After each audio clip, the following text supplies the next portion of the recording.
and thank you so much for joining us. I am so delighted that my friend William Henry is here today. William Henry is an investigative mythologist, art historian, and TV presenter. He is the host of Ascension Keepers and Morph on Gaia TV. He's also an internationally recognized authority on human spiritual potential, transformation, and ascension. Thank you so much for joining us, William. I'm thrilled to be here, Suzanne. Thank you. And I'm such a big fan of your work. I've been following you on Gaia TV, and I love your books and workshops. So thank you so much for all you're doing to bless humanity with this remarkable information about transformation and ascension. Thank you. It's the most important topic, the most important place all of us can put our energy right now. And ultimately, it's the choices that we're making right now about elevating our consciousness and putting ourselves on that ascension path are not just going to have huge ramifications for our individual lives, but more importantly for the collective soul of humanity. And I really like in your presentations how you bring forth about how the ancient stories of ascension relate to what's unfolding right here and now. Can you expand on that? Yeah, well, thank you. And thank you for picking up on that, because I think that is really important, or a really important contribution that I've been making in this ascension field. And I've been researching this area for 20 years. I can't believe I've been writing about ascension and human transformation since 2002, but here we are. And what I feel is really important for people to grasp is that ascension isn't something that has recently emerged as a concept or as a goal. In other words, it's not something that is channel material from modern New Age thinkers, or it's not something that somebody just thought up as a new technique to expand your consciousness. It's actually the fundamental spiritual practice of all human history. And what I've discovered in my research, and this is documented on my Gaia TV show, Ascension Keepers, and in my books, is that originally humans were meant to be on the ascension path. But unfortunately, as history progressed, we started to get some, let's just call it interference. I mean, what fun is it to have everything automatically accomplished for us, right? I guess we need to have some kind of conflict. We need drama. We need opposition in order to learn to flex our muscles. And this is certainly what's happened in the ascension field, that a lot of people today, if you talk about ascension, they'll say, well, yeah, if God wants me to ascend, God will send me an invitation. Until then, I'm just going to wait it out, because I'm just going to be spontaneously transformed at some moment in time. And that's a valid belief held by a lot of people on this planet. But another school says that you can take it upon yourself to decide, hey, I'm ready to graduate from Earth School. I've accomplished my mission. I have fulfilled my soul's destiny here, and I'm going to make a conscious choice while living to assure my ascension by thinking about where am I going from here? I mean, I like to say people have health plans, they have family plans, they have holiday plans. My question for everyone, including those listening now, is what's your ascension plan? Where did you come from before you came into this 3D material existence on Earth right now? What are you doing here? And ultimately, when you decide it's time to leave, where are you going? And how are you going to get there? These are fundamental questions that I think we all need to be thinking about and spending our time, energy, and emotion working on in our daily existence. And I like to joke with people. I ask, well, how much time did you spend yesterday on your conscious ascension? A couple minutes, 20 minutes, couple hours. You get the point that for a lot of people, until recent times when we've got this huge nudge that has occurred, working on our ascension plan just was not as important as our holiday plan. Let me put it that way. But that's what's changing right now in our world. And the Essenes certainly had an ascension plan. And thank you so much for translating the Dead Sea Scrolls and the information within about what they did to translate their human flesh into celestial flesh for ascension. Right. It's such a fascinating area of the work I've been doing is recovering the inner teachings of the Essenes, the primarily Jewish tribe out of the tribe of mystics out of which Jesus and Mary Magdalene emerged, John the Baptist. It's a group of ascension scholars, really, who, according to the Dead Sea Scrolls, set out to call in a high celestial being who would teach the Essenes how to put on, as they describe in the Dead Sea Scrolls, their crown of glory and their robe of unending light.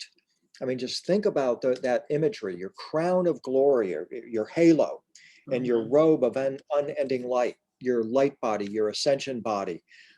What it was really about for the Essenes was not something that you actually acquire when they're talking about the crown and the robe. It's something that we already have that has been covered over by false perceptions, by a culture that says, hey, you can't activate your light body and ascend, or just simply by plain old ignorance. But once we start to understand it and recognize it and live from the perspective of our divine self, which is what the crown and the robe represents, that's the flip that the Essenes said was absolutely the most important step in beginning the process of what scholars call angelification, or human transformation into an angel, the swapping or transfiguring, if you will, of our earthly flesh for celestial flesh. And if I might say so, Suzanne, what I just described is today being precisely mocked and mimicked by people like Facebook, who now call themselves Meta, because what the Essenes proposed is that we could transform into a higher state of being, the celestial flesh state of being, and ascend to a higher frequency world. They called the New Jerusalem. Well, today in Silicon Valley, they're proposing that what you really want to do is drop your physical flesh and blood body, copy and paste the contents of your brain, which to them is your soul, into a cartoon version of yourself that lives in a black box in Silicon Valley, in some quantum computer, in a simulated reality created by a quantum computer. And these, as I started to point out back in 2002, this is the bifurcation that is happening right now. I mean, back when I was talking about this in 2002, people had no idea what I was talking about. What do you mean there's a bifurcation coming, and some of us are going to merge with AI and turn ourselves into machines and live forever in a black box in Silicon Valley? And others of us will decide we're going to remain organic, natural, pure human beings. We're going to not merge any further with AI. We've gone far enough. Thank you. This is all great. Love being able to Google stuff. I love being able to order something and have it come instantly. But no, I don't want to merge with your frickin' AI and lose my individuality, lose the contents of my brain control, let you hijack my body and my soul. No, thank you. I'm going to stay right here. That's the bifurcation. That is the choice that is before us right now. As I said, back when I started talking about this in 2002, people are like, wow, well, what are you talking about? But now it's clearly right in front of us. And back then, I had always said that the powers that be wanted to affect this merger with AI by 2035. And 20 years ago, 2035 sounded like a long way away. But now it's just 10 years or less, really, because it's not 2035, it's more like 2030 or so is where they hope this agenda to really take place. And what is transpiring in our world now, everything that is happening in our world right now is about getting people to migrate out of their physical flesh and blood body into their digital technological body. And that is something I caution people about gravely. Becoming trapped in the matrix, plugged into the matrix, right? And certainly Exactly. your show, Morph, on Gaia TV, you do reveal so much of what's unfolded here in just the last couple of years. In fact, you talked about being implanted with a chip And I was Yeah. stunned at the date that you produced Morph. You looked quite a bit younger, and I was like, wait a minute, when did he make this? Because he's talking about what's happening now. So truly a visionary, Exactly. William. How did you tune into that? Well, I was researching extraterrestrials, reading Zachariah Sitchin and Eric von Daniken and other authors that were looking into the question of whether flesh and blood extraterrestrials had visited us in the ancient past. And I just locked onto or focused on a power garment that they possessed. I started noticing in many of these stories that the gods and even the angels would transmit to a human prophet a cloak or a garment that gave them superpowers. They could heal the sick, they could raise the dead, they could part the waters of the River Jordan, they could ascend in a whirlwind. And I'm like, what is that? and can I get one of those things? Right. Right. So I tracked it over many thousands of years as they would pass along this garment from one figure to another, showing up in Egyptian texts and in Tibetan texts, Christian texts, Buddhist texts. They all talk about this robe of glory, this robe of light. And so back in 2002, as I was writing my first book about this subject, I first learned about the United States Department of Commerce and their goal to merge four technologies: genetic technology, nanotechnology, neuroscience, and computer technology into one seamless technology aimed at the human skin. And they were literally describing creating what I interpreted as a technological version of that robe of superpowers. And I'm like, wait a minute, that's what they are doing. And so that was the impetus for me to start tracking what was happening with transhumanism and AI. And always, all along, I was advocating we've got to stay on the organic, natural, pure human path. And I'm thrilled. People like Greg Braden have now adopted my platform and are out speaking about it. Other people like Greg need to get on this topic now. We have to, their audiences have to engage in this question, because if we stay asleep at the wheel on this, the powers that be will be creating not just a matrix, but really a trap, I believe, for souls. And that's not hyperbolic what I'm saying. They are literally trying to take God out of our world, the concept, redefine the definition of the word soul, just like they can now redefine the definition of fully vaccinated. They can also now, and they are redefining what the word soul is, because to your big tech people, your soul is not the eternal divine aspect of yourself created by God.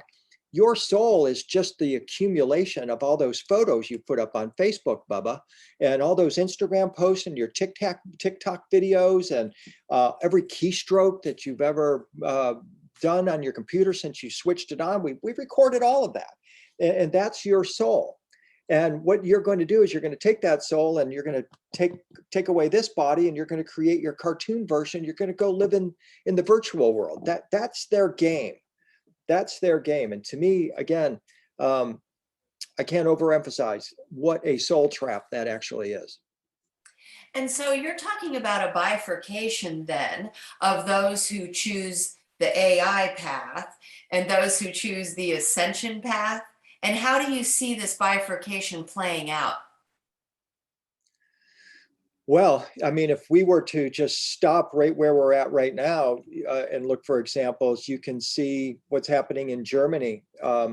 People who don't take the software that is encoded in the COVID vaccine are being segregated.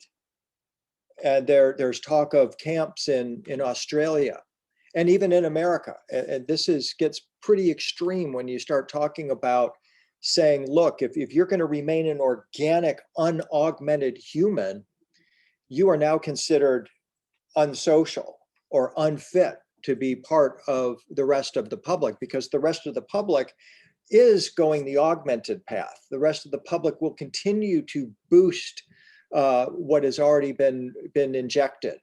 And they will then continue to merge with AI, switching from 4G to 5G to 6G radiation as the implants start to come in, because what will happen is that all of this will eventually will break the skin barrier and be within your skin. And then at that point, through their system of QR codes that virtually every major corporation on this planet is bought into, they're literally going to create an on-off switch for you that will mandate where you can go, what you can do, what you can think, what you can buy. That's called the mark of the beast in the book of Revelation. And then what that is one step short of worship of the image of the beast, which is the cyborg Antichrist, which is coming. That's the first time I've heard that, the cyborg Antichrist. Yeah, because what they're doing, Suzanne, if you look at corporations like Samsung, most people think, oh, Samsung, they make really crappy washers and dryers and cell phones that have a decent camera in them. They also are now in the replacement human business. They are creating replacement humans they call neons. They're initially meant for customer service positions. They could replace you. Because you're just an interviewer. You could be programmed. We don't need a real Suzanne anymore. We can just use your avatar, right? It's the same thing with William Henry. I'm totally replaceable. They can take all my books, all my data, all my articles, everything I've ever done, and create a cartoon version of myself that might even be able to do a better job than I do, right? And that's what Samsung is counting on. That they've got these replacement humans. You can look them up online. They're called neons. They look just like you and I, but they live behind the glass for now, because what's intended is that these avatars that they're creating behind the glass are intended to cross over the glass and take on physicality as actual living beings that some people will start having sex with them. Some people will use them as guardians for their children, chefs, all that. They'll replace most human jobs with these replacement humans. And the thing is that they're soulless beings, unless we allow that your soul is just all that information that you've accumulated throughout your life. And that gets back to our previous discussion, that we have to recognize that this is actually a spiritual war that is unfolding right now. And what is coming next is a high spiritual avatar that will be totally created. I really thought Travis Scott was on the path to that. I had been really watching his AI endorsed video or AI infused videos he was doing with Fortnite, presenting himself as this Stargate traveling Messiah type figure. And then, of course, the tragedy happened in Houston, where he lost control of his concert. And as a consequence, I doubt that he will be brought forward as the new kind of AI human Messiah. But he was clearly on that path, in my opinion, when you watch those videos. And I think it's not going to be long before a totally fake cyborg being is presented as some kind of a super being that people will start worshiping, like the Antichrist. Ah, I see. And so back in the time of the Essenes, they were preparing for the arrival of a high celestial being, which may have been Jesus, brought through Mother Mary's virgin birth.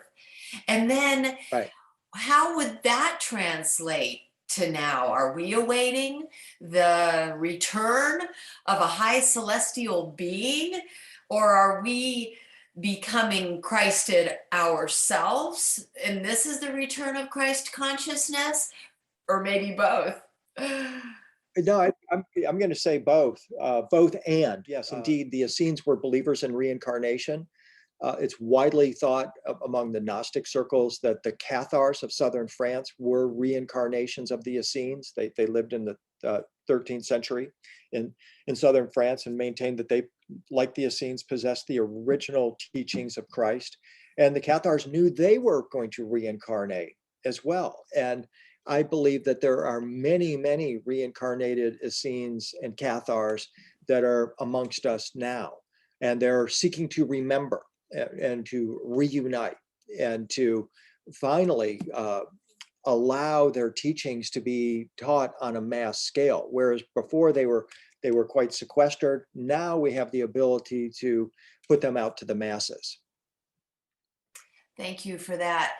And so the practices that you inspire people to engage in order to translate into our rainbow light body are what? My primary contribution to this field of researchers and practitioners of the rainbow light body, which is most noted as a Tibetan concept. In the rainbow light body tradition, we are taught that the human body was designed to have its frequency accelerated until the body dissolves into 5-colored rainbow light, leaving behind only hair, toe, and fingernails, which have no nerves to be transmuted. Okay. Now, what I've done in my work is to say, all right, that sounds just like the resurrection of Christ. And there's many crossovers. Okay. I've also matched it to the ancient Egyptian concepts of resurrection.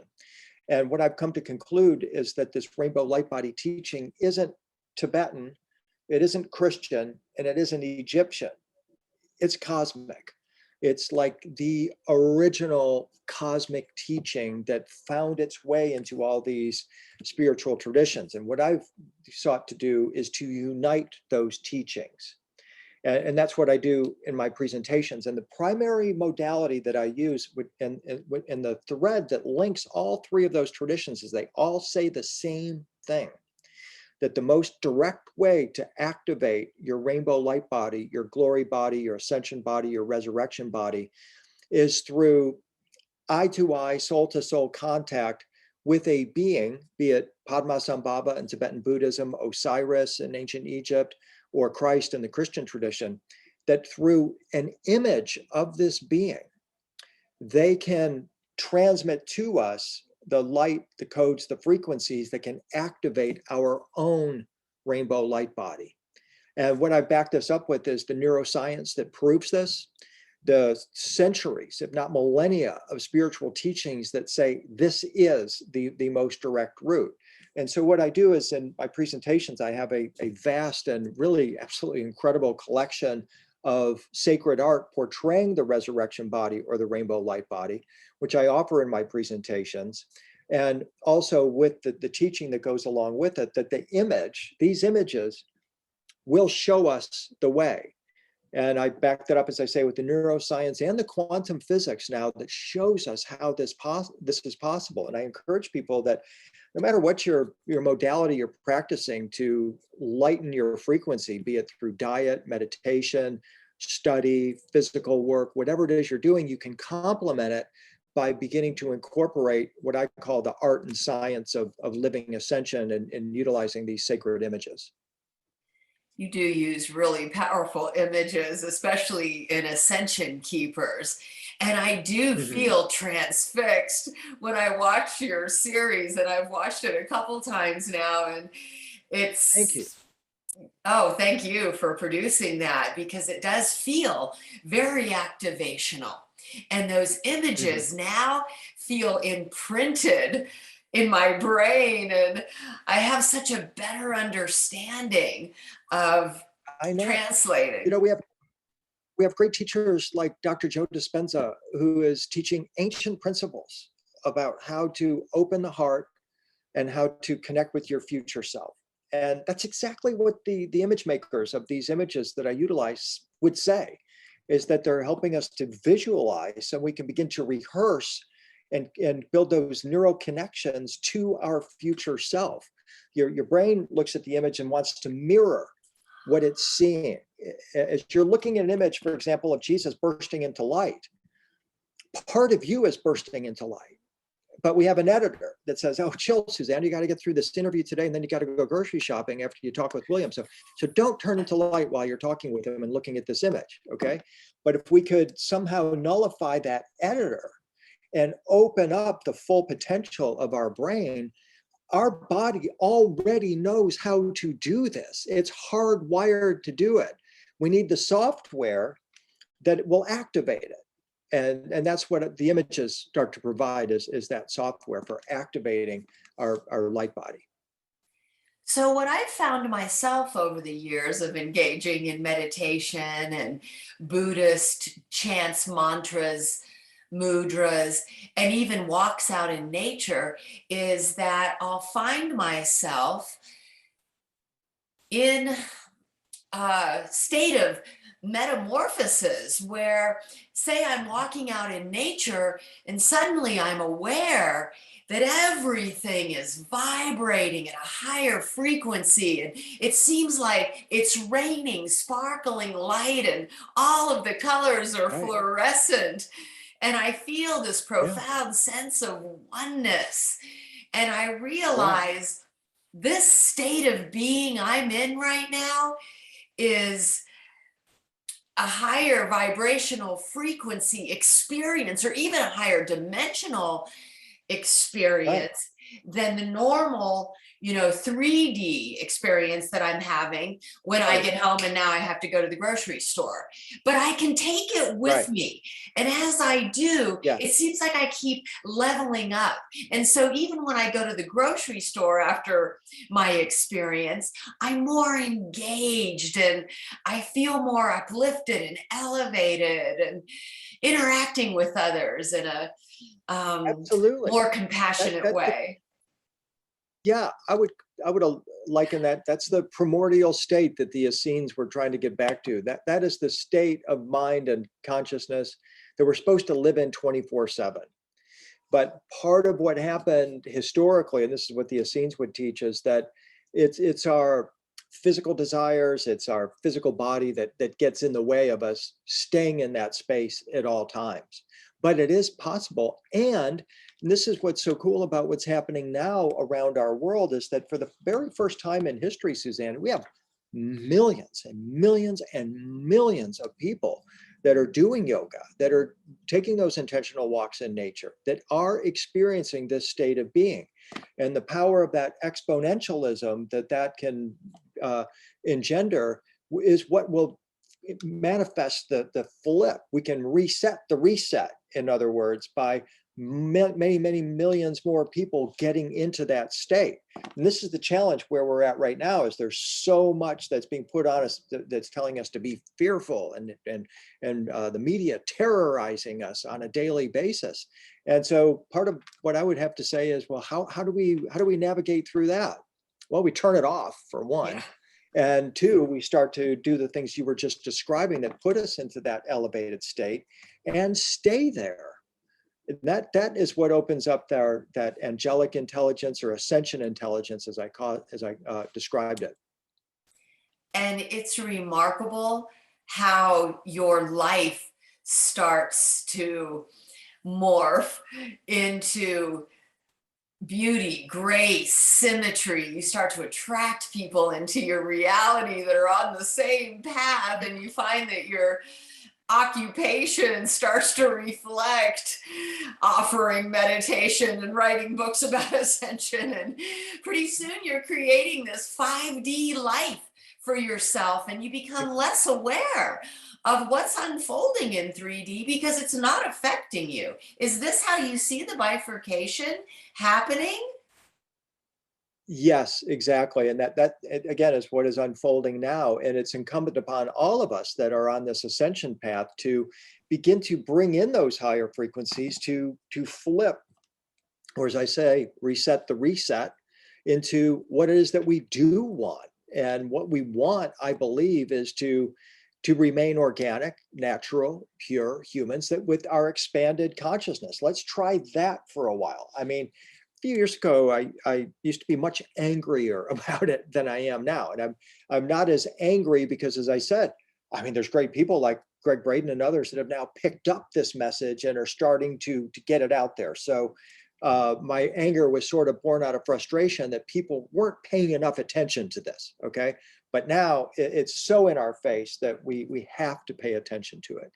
And I just remembered a few years ago, there was a huge meeting in Davos, one of those World Economic Forum meetings. You had 16 of the wealthiest people on the planet. They represented about $2 trillion in wealth, 10, 12, 15, 16 people, whatever, $2 trillion worth of wealth. And they were saying, oh, we got climate change coming in 10 years, and we have to merge with AI to save the planet. And I'm like, really? You think so, huh? Well, how about this? And they said we need to spend a few $1 trillion on climate change in order to save the planet in the next 10 years, which is what we're doing now. And my argument then, and still would be, well, wait a minute, why don't we take that couple of $1 trillion, let's just cut it in half. I'll just borrow $1 trillion from you, and we'll send everybody to a Joe Dispenza workshop for the weekend, everybody on the planet, teach them how to activate their higher consciousness. And then let's try to meditate our way through this for the next couple of years. And if that doesn't do it, then you can turn us into machines. Okay? How about that? How about that? What if we try activating our organic capability, focusing on natural immunity, focus on boosting ourselves in a profound, powerful, organic way, instead of merging with technology that nobody knows what's going to happen. Do you know that, Suzanne? They're talking about, hey, we're going to link all 7, 8 billion of us together in one giant mind they call the Internet of Bodies. We're going to link us all together. So we're going to be all one hive mind, and that'll produce what's called the singularity. And that AI will become smarter than all of us combined. Okay? And nobody knows what's going to happen at that moment. Elon Musk hopes the AI will maybe treat us like we treat kittens and decide to keep us as house pets. That's like his best case scenario for what they're producing right now. Why are we doing that? Why are we doing that? This is the bifurcation, and this is what has to be stopped, in my opinion. We've got to put this beast back in the box and at least talk about what they're proposing, because nobody knows. And these corporations, I know you know this, are 21 steps ahead of us. Okay, they're already on their booster number 18, and they know that by that time you are full-blown AI merged. You are now totally under control, and that's what's facing us. And unless we can take the steps now to slow that down. And so do you believe that if enough of the spiritual community around the world comes together and creates unity communities, that we can co-create a new earth and vibe out of this 3D spectrum of perception? We can, and that is the challenge of our times, and we don't want to fail. We don't want to look at the Essenes and the Cathars and all that have come before us and say, we were just too busy. We didn't get it done. That failure is not an option in this case here. Failure is not an option. Right. And in my view, where I think we need to focus our effort is one of the things that the big tech and these people are seeking to do is not only to redefine the meaning of the word soul, and also this idea that your soul can be cut, copied, and pasted into a robot or an avatar, cartoon avatar online, and it's still you. That's one of their aims. But their other aim is also to say, Suzanne, you never were real to begin with, darling. You live in a simulated reality. This is just a video game, and you have no existence outside this game.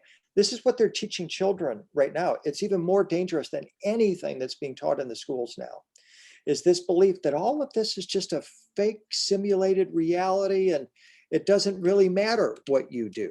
Okay, this is the belief that is driving Elon Musk, and every single big tech company subscribes to this idea. So does the US military. Okay, they believe all of this is just a video game. And what spiritual people have to say is, excuse me, but there is a heaven.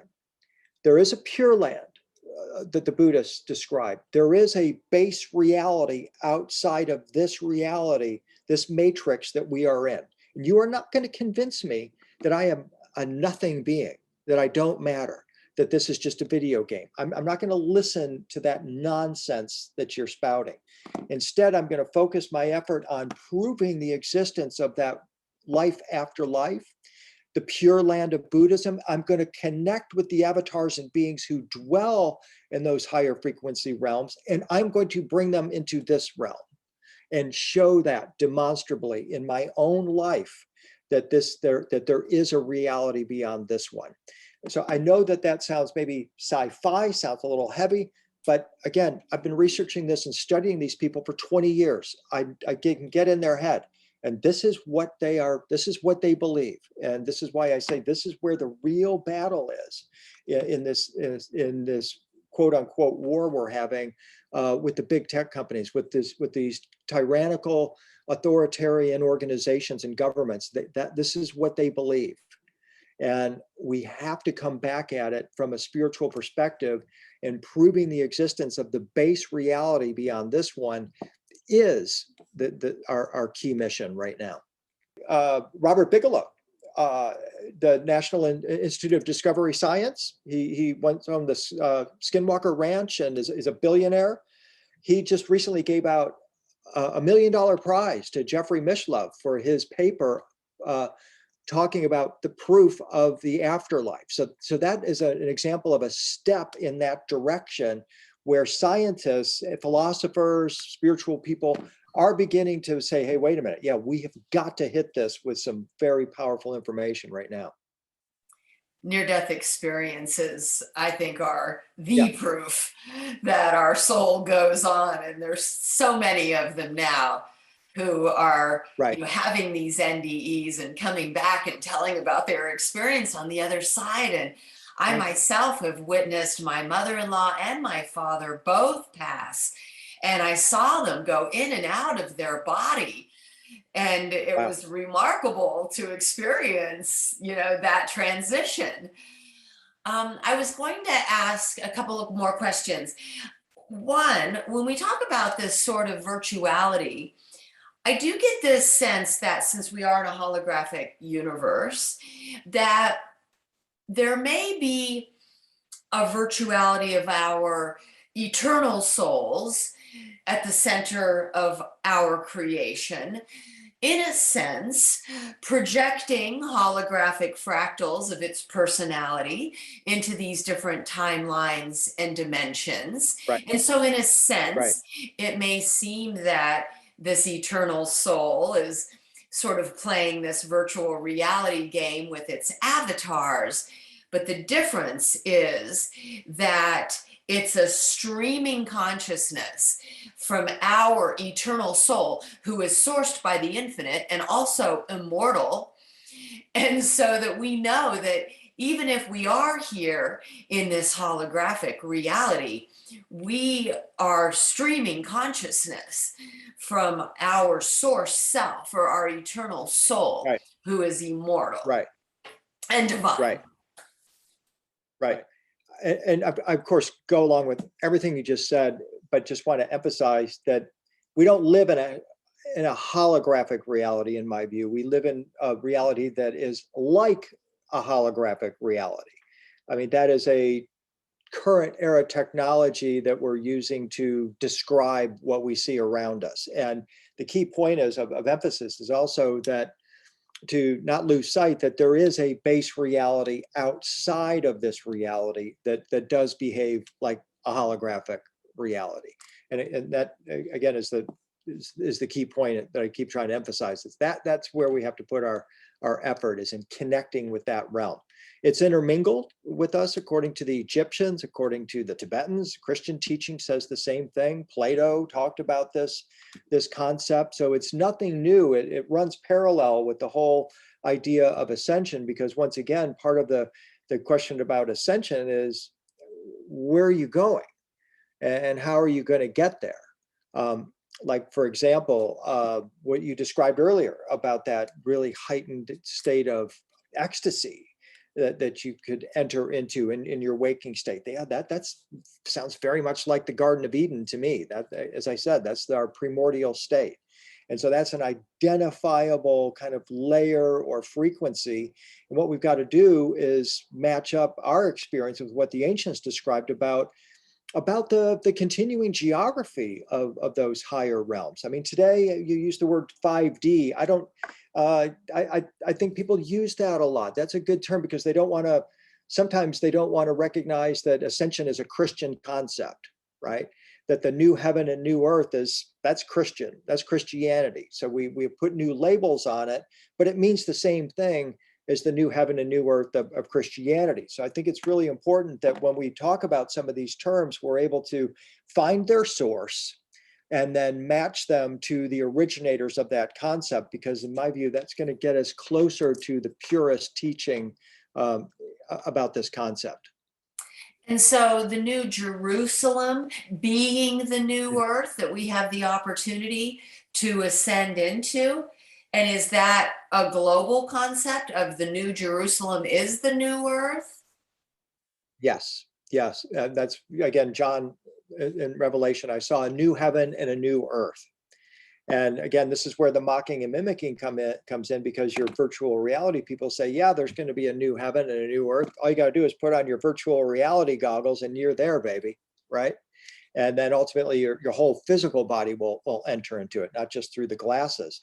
But this is the idea, is that this new heaven is already intermingled amongst us. And what we've got to do is rise up a bit more to meet it, and it will be fully revealed all around us. Beautiful. Not to dive back into the darkness, but just for my education and the viewers, it feels like history is repeating itself. And as you said, many of the people who are inspired by the awakening and ascension movement now, and or leaders in it, may be reincarnated as scenes in Cathars, are also the Roman emperors of the ancient past who engaged in mass extinction events of the spiritual peoples of that time, have also reincarnated. And what does the Roman emperor of the ancient Roman Empire of the ancient past have to do with what we're experiencing here and now? Well, I kind of am guessing from your question that you're aware that Mark Zuckerberg of Facebook and now Meta thinks he's the reincarnation of Julius Caesar. I did not know that. No, I did not know that. Yeah. Whoa. Wow. On his honeymoon, his wife says on their honeymoon, they went to Rome, and she's like, it was me, Mark, and Julius Caesar. He's obsessed with Caesar. And in his own words, he doesn't say, I am Julius Caesar, but he clearly is modeling himself after him, right down to his haircut. That's why he's got that Caesar haircut. It's because he acknowledges that he has this obsession with Caesar. So he behaves like a Caesar, right? Authoritarian, tyrannical, dictatorial, and hated by many, many people, right? Sad to say, I'm sure he's a nice guy, but what he's doing is Caesar would be applauding it. And he's not the only one. Donald Trump was widely acknowledged as Cyrus the Great by Jewish rabbis. Cyrus the Great is the Persian emperor who freed the Jews from their slavery in Babylon, from their exile in Babylon. So there's two examples of people that are acknowledged by different sources as being reincarnations of individuals. Back in the early 90s, I used to follow Saddam Hussein around because he believed that he was the reincarnation of Nebuchadnezzar, the biblical king who destroyed Solomon's temple and took the Ark of the Covenant. And so it's very fascinating when you start looking at some of the players on the world stage today and listen to what they say and entertain the possibility that it could be that they are these reincarnated figures. And like in the example of Donald Trump and King Cyrus in Jerusalem, they minted coins with their images side by side, saying this Donald Trump is Cyrus. And they were looking at him as a sort of a messianic figure who most certainly was ticking some boxes in terms of prophecy during his administration. So who's next? Who else is going to be revealed as an important figure from the past, be of the light or of the dark? Well, we'll have to see, but it's very clear that they're out there. And as your question suggested, so are the Essenes and Cathars. And it's time to come together. It's time to reignite the mission and play our role in this battle, as the Essenes called it, between the children of light and the children of darkness. And what's at stake is the future of all humanity. It doesn't get any bigger than that. Mm-hmm. Tune in to more of William Henry's phenomenal insights and the extensive library of books and materials that he shares on his website, williamhenry.net. Thank you so much for connecting the ancient stories of ascension in the past to the modern day opportunity to ascend into our rainbow light body, and your latest book, The Singularity is Near, the next human rainbow light body and the technology of human transcendence. I can't wait to read it. Great. Well, thank you, Suzanne, so much. I'm looking forward to being with everyone in Sedona in March. Yes, we're very much looking forward to having you as well. And so just go ahead and visit SedonaAscensionRetreats.com, and we'll look forward to seeing you in Sedona. Thanks so much, William Henry. I so appreciate it. Thank you. Be sure to register before December 1st for your early bird discount.